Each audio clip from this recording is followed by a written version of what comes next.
So welcome back to the channel, guys. Today I have a 2022 Ford F250. This is going to be an XLT, and this truck actually has some pretty interesting features on it, and it has a 7.3, so I'm excited to see what the Payload is and show you guys my impressions on it. Let's get started. Special thanks to Century Ford here in Mount Airy, Maryland. Be sure to give them a look up if you're interested in any new cars or used cars. Here's the window sticker for the truck we're going to be reviewing today. If you're new to my channel, I always show this to you so that way you have a good idea what the payload is going to be based off of the options on the particular truck. So up top here you can see here's what the style of the truck is, and then here's the colors for the exterior and interior, and then this is just going to be a short listing of your standard equipment.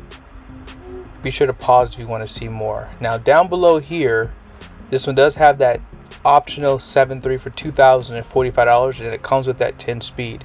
If you do not get this option, it does come standard with a 6.2 liter V8 and a 6-speed transmission for the F250. Now here's a few of the options. You do have some all-terrain tires and then electronic locking axle.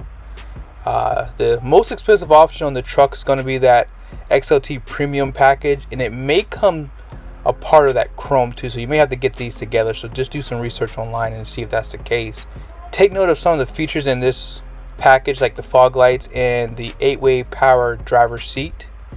And then down below you do have the snowplow prep package, and then a few other things to note is the outfitter switches, and you still have to pay for a dual battery setup on the F250, so just keep that in mind too. Now as far as the base price goes, it's going to be $49,425 with options and destination at $1695. Total price comes out to be $58,970. Alrighty, so as you guys saw on the window sticker, this does have that chrome package, and it does have fog lights down below. There are no parking sensors. There's not a lot of frills at all on this truck, but that's a good thing though, because it's going to keep your price point down too.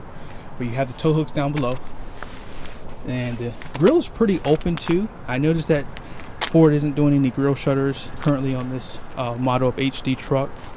You do have a halogen headlight and halogen fog lights down below. And overall, I mean, the chrome does look pretty good too. Now if you step off to the side, you do have a chrome 18-inch wheel, and it is wrapped in a Goodyear Wrangler tire. And then here's the size. It's going to be an LT 275/70/18. And then here's some of your capacities for the tire. 3,640 pounds for single, 80 psi's, and then a dual it's going to be 3,305. Pretty much the same suspension setup as you see on the Ram trucks. Solid front axle. And you guys can see that radius arm too. This is my favorite. It is a little bit rougher going down the road, but I feel like when you're towing a trailer, it really connects well with that, type of usage. And I had to step back so far because this truck is so big. But you do have the clearance lights up top, and they do have a clear appearance too. This one does have the turn signals on the mirrors.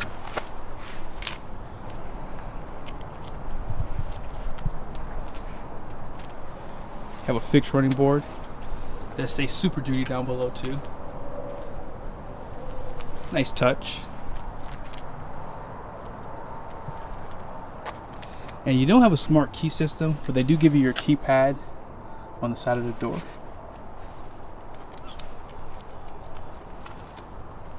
And that crew cab configuration is definitely the way to go. I believe that GM and Ford are the only ones that offer like a smaller cab, and that's actually good for those who want more payload too. This is still my favorite setup on a Ford truck. Short bed, crew cab, definitely a larger bed than what I have, and you do have a 34-gallon tank with this setup too. Now there is a 48-gallon fuel tank if you get the long bed, so just keep that in mind.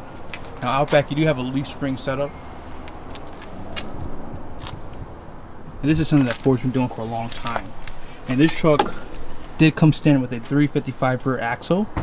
They have a limited slip and non-limited slip option available. You do have the shock absorbers, which is going to help dampen that ride too. Now although you didn't have those parking sensors up front, you do have them out back, and they do provide a class 5 receiving hitch too. And you have a 7 and a 4 pin connection for your trailer, and then this is how you would drop down that spare tire. And this class 5 receiving hitch, and then here's some of the towing numbers for that. I do like that Ford puts this on the back. Other manufacturers, I don't know why they make it complicated to find these numbers, with the exception of GM though. I will say GM does a pretty good job with this. One thing I would like to see Ford change is these connections here, because it's kind of hard to get big chains in here if you're towing a trailer. Here's your backup camera.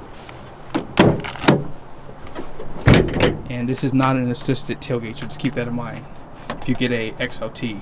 There is no spray and bed liner, and they did not opt this truck to have the fifth wheel prep package. However, you still get the bed lights with the button to turn them on.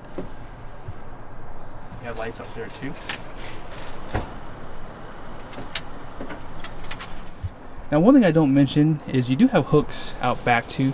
I need to start paying more attention to that, because some trucks have them in various spots, but they even have some down below too on each corner. So that's something I like to see from manufacturers. Some manufacturers do not put the top ones up here unless you opt for it, so just keep that in mind. And those do lock in place too. I didn't notice that, but they have like a key that goes in there, and so that's how you would take them out if you like. I'm assuming they do that because people are stealing them.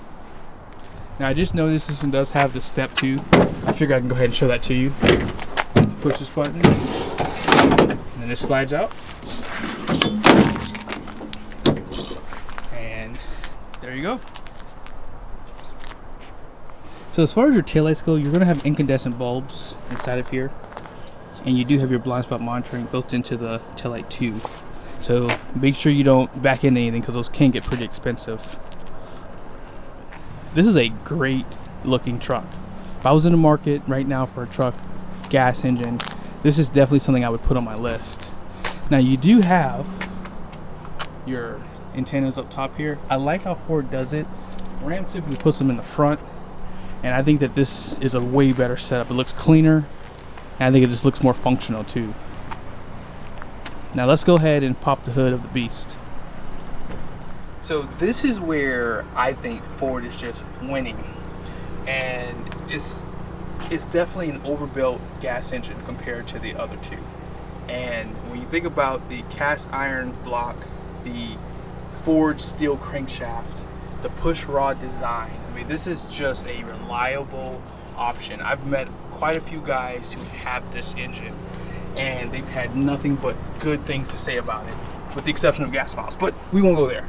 But and I'm just joking, because when you look at a gas truck for towing, you're not going to get good gas miles, but you save quite a bit of money up front. Now, this is only a $2,045 option, as you saw on the window sticker, so that's where you're going to really save the big bucks. I think that when it comes down to gas trucks, this is the one that's going to hold its value, because this is literally a detuned diesel. If you think about it, like, think about diesel engines from 2007, 2010.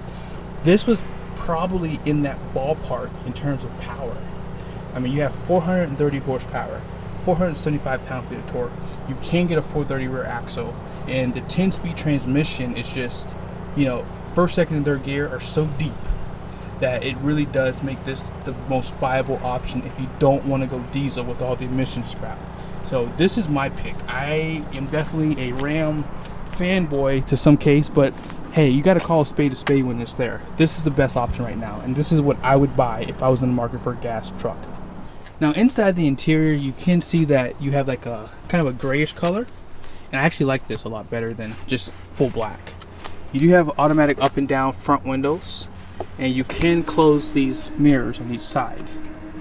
Now, for some reason, I thought these were just manually adjusted, but you can push these mirrors out even on XLT. I thought they were manual. And you do have your door handle, and this is just your overall design. You know, pretty much all hard plastic, but you do have a soft touch for your elbow, which is very convenient. You do have an 8-way power adjustable seat. And let's just go ahead and hop inside. This cab is pretty big. Now, one of my subscribers, Matthew Anderson, he made a point to me that the seat sits kind of low compared to the GM trucks. And Mr. Matthew's a Chevy fanboy, but that's okay. We still love them. And so we're going to test that out today too. So let me find that key again. So you do have just a regular standard key, no push button start on the XLT. And then they give you a productivity screen in here, which is like a basic one. And you have a, pretty decent sized screen on the side. They give you a backup camera. You can zoom into your conventional hitch. And then you have your parking sensors that shows you how close you're getting to an object.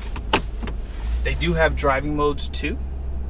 And let's go ahead and go through those. So you have your normal, tow haul, eco, slippery, and deep snow and sand, and then back to normal. So if you want to use this small screen, you have to use the buttons over here. So let's just kind of go through some stuff real quickly. So shows you your distance, shows you your tire pressure, your miles per hour, engine hours, transmission temperature, a lot of good stuff in here. And it shows you pretty much all the seats and who's wearing their seatbelt, oil life and tire pressure monitor, and then that's it. If you go back, you have trip and fuel. So you have your trip 1 and trip 2, and then you have a fuel economy readout here. You can reset it by pushing the OK button. Fuel history, compass, and back to the top.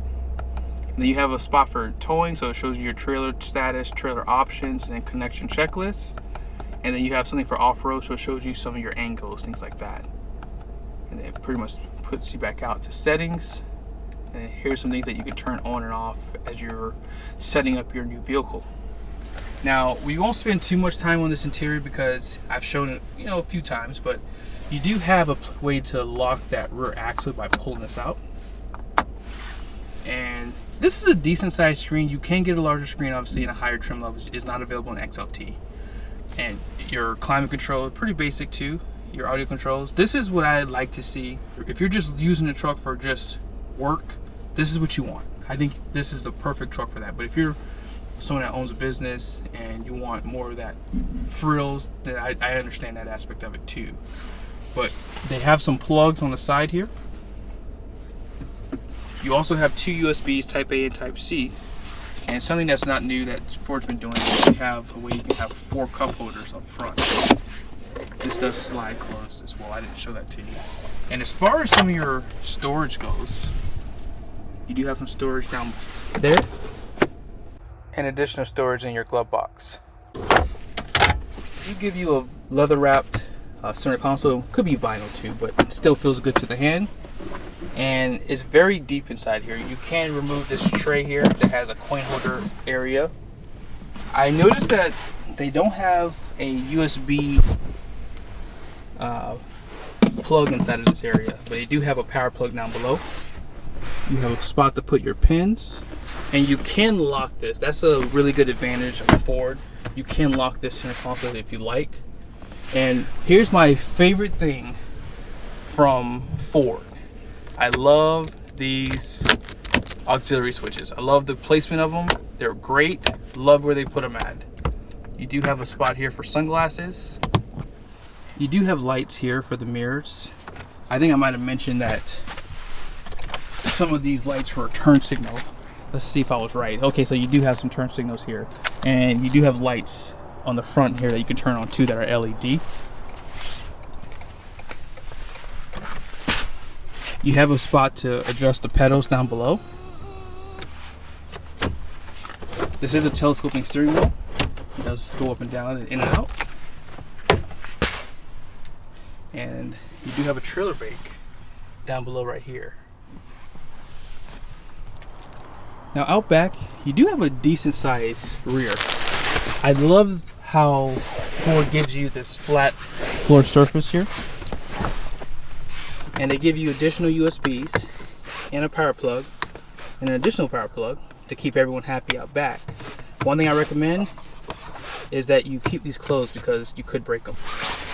But this seat does sit kind of low in comparison to what I feel in my truck, because I feel as though what Matt was saying was that they basically increased the height of the floor all the way around to create a flat floor surface, which is fine. I mean, I could be comfortable back here, but I do notice that my knees are almost in my chest basically. Now, you do have a 60/40 bench seat. storage down below, and this does, you know, pop open and close too. Now, as far as your front gross axle weight rating is, it is going to be 5,600 pounds. The rear is going to be 6,340 pounds. There is a 10,000 pound GVWR. You can get a 10,800 pound GVWR for the high capacity towing. I'll put it here in the video for you to look at. But all in, this truck does have a decently high payload, even with that 10,000 pound GVWR at 3,004 pounds. I believe I did a Ram truck. I think it was a Laramie that had almost the identical number. So these Ford trucks, especially with that 7.3, it definitely is a heavy truck. But hey guys, thank you so much for watching this video. I really do appreciate all you do. You know, take your time to watch it.